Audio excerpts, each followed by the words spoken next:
The only one thing that Kenya Kwanza administration is not ready for is the brains of the young people. Oh. And if the young people throw their brains at this administration, they will scatter the thoughts of this, because this administration is not ready for your brains. That's why they see those small cartoons, they wonder, what do we do about this? And they can only react through abductions. And then it's gotten to a place where now we are saying, we are starting to mulika those vehicles. If you abduct, you put the number plates, you put the color, you show where it is, you show where the abduction happened. They are not ready for our brains.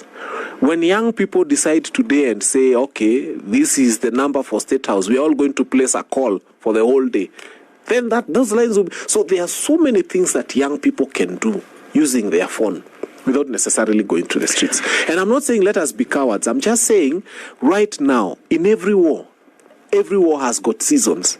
This is not the season to be on the streets for young people. Right. I've always said that. This is not, because this is an administration that is insensitive to human life. Don't offer your life to them. Right. Give them something they can't handle. We are still in protest. I am on TV right now and I'm protesting. But I will not insult the person of the president. But I will tell him his Shah is bad. His chief is bad. I'll tell him that Adani is bad. I'll tell him abducting young people is wrong. But I will not insult his wife and I will not insult him. And I don't have time for that, because it's not a personal attack. It's an attack on bad administration. It's true. Yes.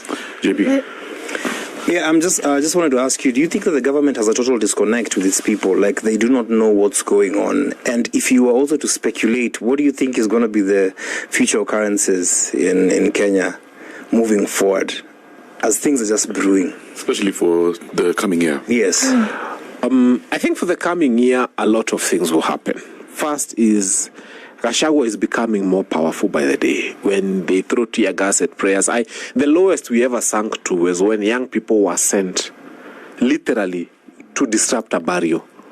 I have never in my life, and since the independence of this country, seen something so low. The young people who are paid and sent to disrupt a burial. And I remember it was so bad that I saw journalists from a leading media house in this country being told by DCI officers, try your camera. Later, I saw that lady, and those clips are available, they're everywhere. And that is what now put the government at the middle of it. Why would DCI, instead of asking for evidence to see, and up to date, not a single person has been arrested for disrupting a burial.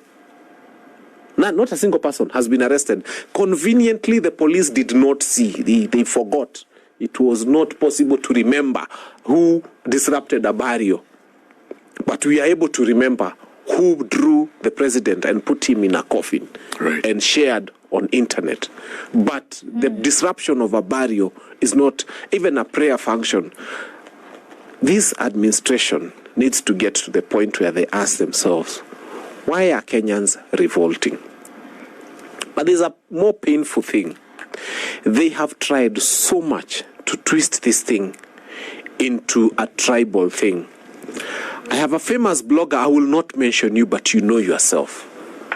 And your name starts with the letter G, Nakuomba, in the name of God. Stop being used to bring that tribal card into this country. They are even bringing things of 2008 and trying to make this look like a Kikuyu versus the whole of the country. I ask them, I see Alfred Ketel fighting this administration every day. Is he Kikuyu? Yeah. Is Okia Mtata Kikuyu? Is Eugene Wamalwa Kikuyu? This thing cannot be reduced to a tribal affair. We are in a generation of young people who are saying, no. Sisi hatujui kama sisi ni Wajaluo ama ni Wakikuyu ama ni Wakisii. We just know that when I go to hospital, she's or Sha or whatever is not paying for dialysis.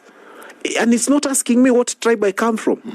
And when I go and there's no capitation for my child in school this January, they are not asking me, when am Jalu, when am Kisi, when am Kikuyu. So I want to urge every Kenyan, wherever you are, when you hear any politician bringing a tribal angle to this, kata. Yeah. Tell them this is a... One of the top human rights activists and governance watch protester and even educator and psychologist has come out to say that indeed one of the biggest fears of the Kenya Kwanza regime is the brains of the young people. Kenya ranks among the top countries in the world with the best human per capita. This means that the Kenyans are very educated, they're very wise, they have the skills, and they're very knowledgeable. Now, these leaders who think that they can take advantage on how things used to happen in the other regimes have found it very difficult. This time around, especially the Kenya Kwanza regime, which is in office, has found a lot of time very difficult to give empty lies and give promises, because the young people of Kenya are now very frustrated because the jobs which they were promised when this government was incoming is among the key things which are missing of the moment. And as things are going to unfold in the coming days, it's very clear that the challenges are going to go on and the fight must continue. We have seen 2024 being the year of numerous protests, numerous abduction, and even numerous state-sponsored abduction, with many young people being arrested over the rise of AI-generated images, which are conveying a very strategic messages. As of the moment, we have seen cartoonist Billy Kibet being arrested over creation of these silhouettes or cartoons which are depicting President William Ruto's action, as many young Kenyans purported. The Kenya Kwanza regimes has faced this trouble in the few days, and as of the moment, it's very clear that they are facing very hard time trying to calm down these young people. It is the young people of Kenya who started the Gen Z revolution, and that led to even attack on parliament on June 25th. And this is the one of the historic things which has happened since 1982 attempted coup.